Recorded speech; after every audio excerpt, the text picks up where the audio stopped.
हे नाथ बस मेरी एक कामना है। भगवान से ध्रुव जी कह रहे हैं। भगवान ने कहा क्या? तो ध्रुव जी कहते हैं कि भक्तिम मोह प्रवहताम त्वयि में प्रसंगो भूयादनंत महताम अमलाशयानाम।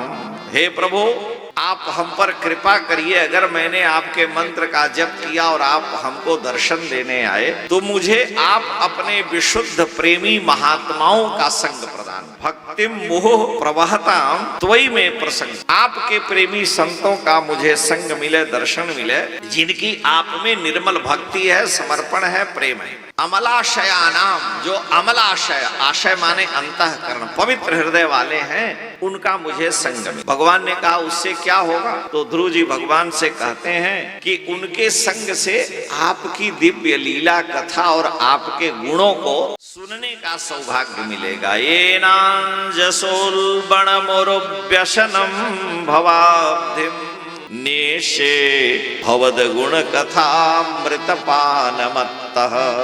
उनकी वाणी से आपके दिव्य चरित्र को श्रवण करके और संसार के दुख से पार हो जाऊंगा। आपका चरित्र सुनते सुनते आपकी दिव्य लीलाएं मेरे हृदय में ऐसी घर कर जाएंगी कि आपके बिना संसार कुछ नहीं, और मैं भवसागर से पार। इसलिए ऐसे प्रेमी संतों का हमें संग दीजिए। ध्रुव जी की बड़ी लंबी स्तुति है। भगवान ने एवमस्तु वर दिया और ध्रुव जी से कहा कि ध्रुव मैं तुमसे वर मांगने के लिए नहीं कहूंगा, क्योंकि तुमने तो पहले ही मन में अपने पिता के सिंहासन से भी श्रेष्ठ पद की कामना रख करके तप किया था। तो तुम लौट करके अपने पिता की राजधानी ब्रह्मावर्त को जाओ। 36,000 वर्ष तक पृथ्वी का शासन तुम करोगे और उसके बाद मेरे दिव्य लोक। ध्रुव जी ने कहा कि प्रभु हमको वहां कोई पूछेगा नहीं। भगवान ने कहा तुम जब तक संसार के थे तब तक कोई नहीं पूछ रहा था, अब तुम मेरे हो गए, मेरी कृपा के पात्र बन गए, इसलिए अब सारा संसार तुम्हारा सम्मान करे। ध्रुव जी लौट करके आए। उधर नारद जी ने समाचार राजा उत्तानपाद को दिया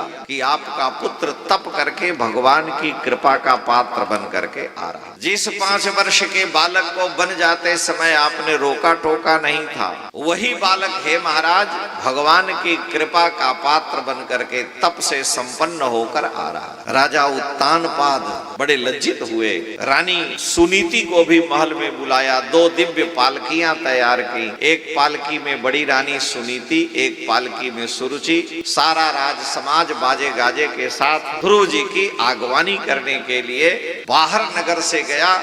राजा को चिंता तो थी कि मेरा पुत्र वन में चला गया, लेकिन पत्नी के गुलाम होने के कारण बेचारे कुछ बोल नहीं पाए। ध्रुव जी ने देखा कि बाजे गाजे बज रहे हैं, 2 पालकियों में दोनों मेरी माताएं दिख रही हैं, एक सौतेली माता सुरुचि और मेरी माँ सुनीति। ध्रुव जी ने दूर से ही साष्टांग भूमि पर भूमिष्ठ होकर के लेट करके अपनी सौतेली माँ को प्रणाम कि अगर तूने कटु वचन नहीं कहा होता तो आज भगवान की कृपा का मैं पात्र नहीं। जब अयोध्या से सब लोग भरत जी के साथ राम जी को मनाने गए चित्रकूट में, तो राम जी भरत जी से मिलने के बाद जब नीचे कामदगिरी से उतर करके आए तो सबसे पहले माता कैकेयी से ही मिले। प्रथम राम भेटी कैकेयी सरल स्वभाव भगति मति भे।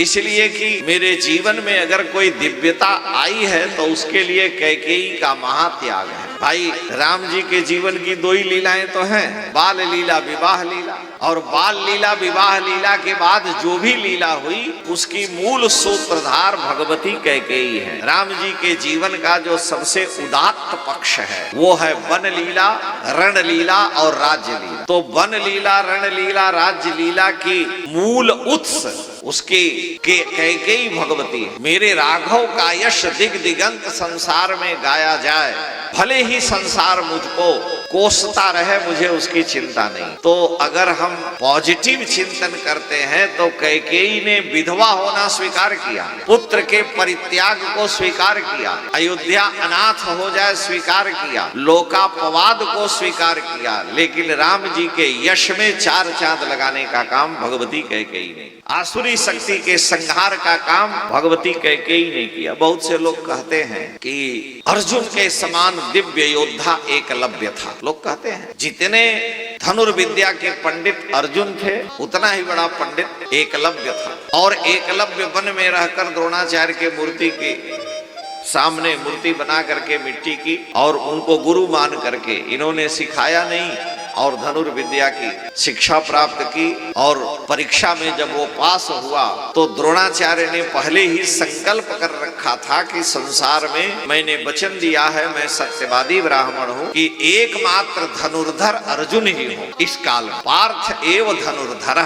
लेकिन मेरी मूर्ति को बना करके और एकलव्य ने जो अर्जुन की बराबरी की है, तो अर्जुन मेरे शिष्य हैं, वो भी मेरी मूर्ति बनाया मेरे शिष्य हैं।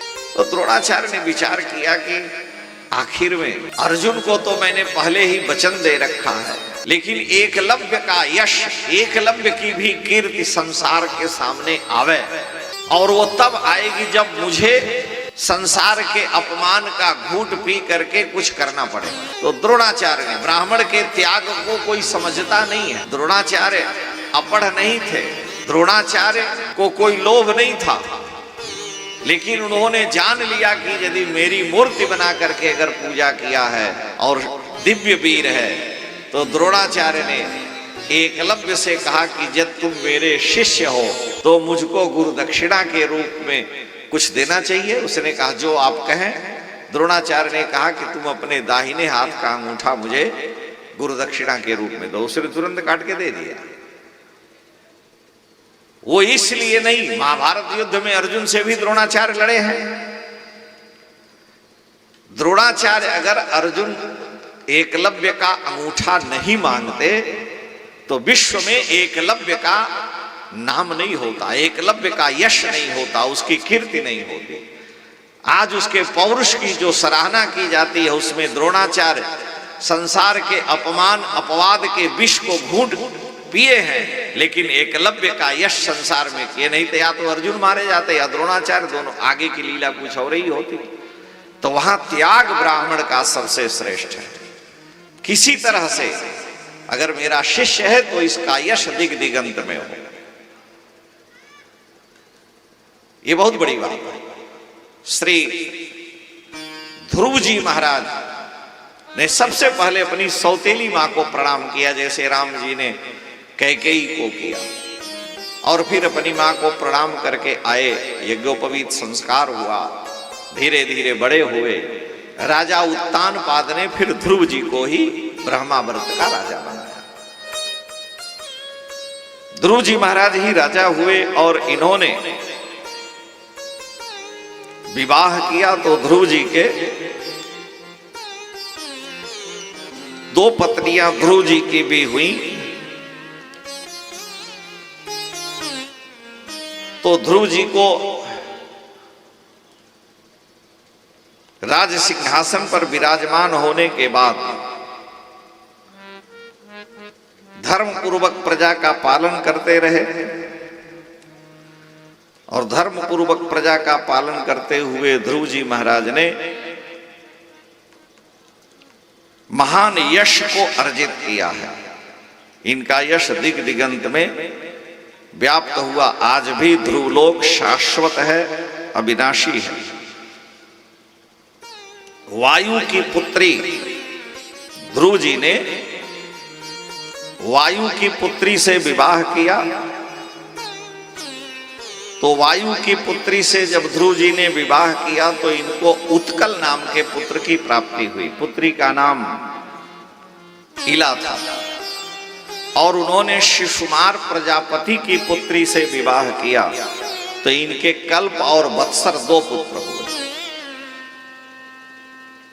ध्रुव जी के छोटे भाई उत्तम को यक्षों ने मार दिया। बाद में ध्रुव जी युद्ध किए, मनुवादिक के मना करने पर मना किए, और इनकी सौतेली मां अपने पुत्र के साथ वन में जा करके जल करके सती हो गई।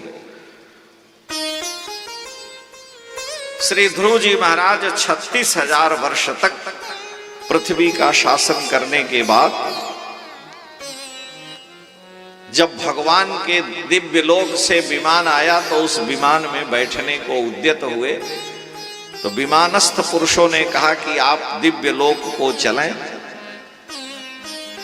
ध्रुव जी के जाते ही एक काल पुरुष आया और उसने कहा, महाराज यहाँ जो आता हमसे मिल के जाता है, लेकिन मेरी सामर्थ्य नहीं है कि मैं आपका स्पर्श कर सकूं, तो मेरे सिर पर अपना चरण रख दीजिए। तो ध्रुव जी मृत्यु के सिर पर अपना पैर रख करके जगाम अद्भुतम गृहम, उस दिव्य विमान में आरूढ़ होकर के भगवत धाम को, ध्रुव लोक को जाने लगे। ध्रुव जी को फिर मार्ग में जाते हुए अपने मां की याद आई, क्योंकि इनके पिता उत्तानपाद पत्नी के साथ वन में चले गए पुत्र को राज्य दे करके। सच स्वर्लोकमारोक्ष्यन् सुनीतिं जननीं बुधः अन्वस्मरद अगम हीत्वा दीनां यासे त्रिविष्टपम्। ध्रुव जी ने अपनी मां का स्मरण किया और सोचने लगे कि जिस मां ने महान कष्ट उठा करके मेरा पालन पोषण किया है, मैं अपनी मां के बिना वैकुंठ भी नहीं जाऊंगा।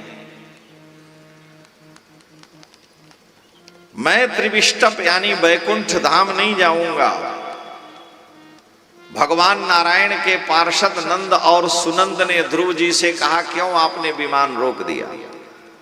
ध्रुव जी ने कहा कि आजकल विमान भुक भुक लाइट, आजकल विमान भुक भुक लाइट जलाता हुआ जाता है, तो जो दिव्य प्रकाशमय विमान आपके आगे जाता हुआ दिख रहा है, उस विमान में आपकी मां बैठी है और वो भगवान के धाम पहले जा रही है, पीछे आप जा रहे हैं।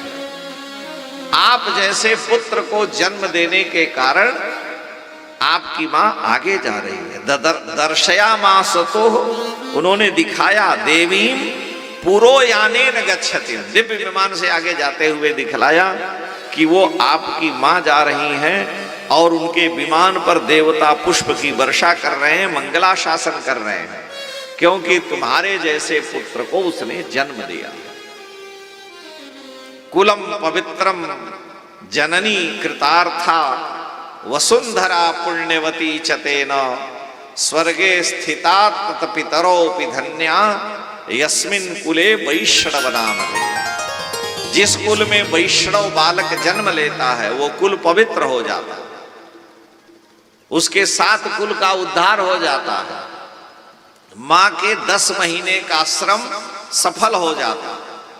जननी कृतार्था वसुंधरा पुण्यवती चतेन, और ये पृथ्वी भी जहां उस बालक का जन्म होता वो भी धन्य हो जाती है। स्वर्गे स्थिता तस्य पितरो भी धन्या, स्वर्ग में बैठे उसके पितर भी तर जाते हैं। यस्मिन कुले वैष्णव नाम धेयम, जिस कुल में भगवान का भक्त वैष्णव जन्म लेता है। और आज बड़े सौभाग्य की बात है कि आज सबको वैष्णव तिलक लगा दिया गया। इसको जो ऊपर ऊर्ध्व पुंड्र होता है उसको वैष्णव तिलक कहते हैं। है ये तिलक चैतन्य महाप्रभु की परंपरा का, लेकिन वैष्णव तिलक है जो भी हो, तो वह कुल धन्य है, वो मां धन्य है। मां के 10 महीने 9 महीने का कष्ट सफल हो गया जिसने वैष्णव बालक को जन्म दिया। तो ध्रुव जैसे पुत्र को जन्म देने के कारण तुम्हारी मां आगे आगे पहले ही दिव्य विमान में बैठ के जा रही है। हम हर जगह सुनाते हैं और आप भी जानते हैं, तुलसीदास जी का जन्म हुआ बांदा जिले के राजापुर गांव में। अभी तो हाई कोर्ट में पता नहीं लोग कह रहे मुकदमा सलट गया है। गोंडा वाले कहते हैं हमारे यहाँ राजापुर में तुलसीदास पैदा हुए, और बांदा वाले कहते हैं कि हमारे यहाँ तुलसीदास पैदा हुए, और जब पैदा हुए तो कोई भूजी भांग खाने को नहीं दिया, भगाते थे। बालेपन से ही दुख झेलते रहे और साधु वेश में भी दुख दैन्य के ही नाम हो गए। तुलसीदास जी द्वार द्वार धाये बिललाए बार बार, कभी मुट्ठी भर खाए बिनु पाए कभी सो गए। अब भास्कर मार मार कही पंडितों ने जिसे, पुस्तक लिए लिए कहाँ फिरे कहाँ कहाँ गए, पर धन्य धन्य तुलसी तुम्हारे उसी काव्य से तो आज लाखों लोग यहाँ लाखपति हो गए। तुलसी को किसी ने रोटी नहीं दिया नहीं रोटी दुनिया ने जिसे आदर से, नाम पे उसी के लाखों दानियों के खाते हैं अकाउंट।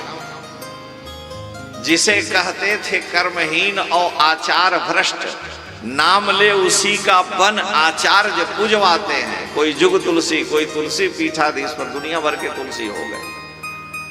जिसे कहते थे कर्महीन और आचार भ्रष्ट, नाम ले उसी का हो आचार्य पूजवाते हैं। और जाने क्या रहस्य तुलसी की साधना का रहा, संत लोग गांव गांव गली गली गाते हैं। राम नाम का मिला आधार जिन्हें जीवन में, वे ही निराधार के आधार बन जाते। ऐसा दुख दैन्य उनके जीवन में था। और आज इलाहाबाद हाई कोर्ट में मुकदमा चलता है। कुछ लोग कहे निर्णय हो गया कि गोंडा जिले में पैदा हुए हैं, कोर्ट ने निर्णय दिया। कुछ लोग कह रहे हैं निर्णय नहीं निकला, बांदा के राजापुर में हुए हैं।